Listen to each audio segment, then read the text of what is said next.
and then somebody else has to operate it. Yeah, somebody has to operate good. it. So instead of you carrying people up and down chairs, you're gonna do it this way.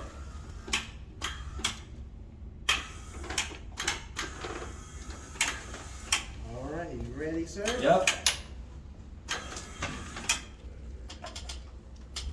Hey, Will, do you have a license to operate that? Yeah, I'm a 2-day operator.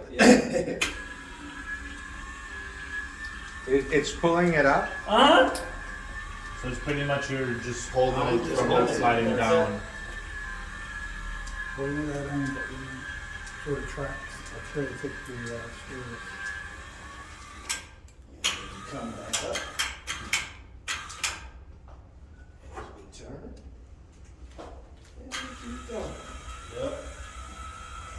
Now if you go down, you can also either have this extends out, so one person can be at the bottom too, holding, but it doesn't need to be. Let's go For down. big, heavy people, yeah. Or just for additional support, you know? Listen, man, I'm thinking that for moving, like people that move furniture, like you don't even need. That's what we're talking about. Oh, they actually have one like this for furniture moving too. Yeah, I mean, I've never seen anybody using these, but like this is like, you know, I don't know, people just. I gotta get you situated over the stairs. Yep. This is the only tricky part. Mm-hmm. Here. Okay. Yep, you back. Yep, there we go. Push the control, that's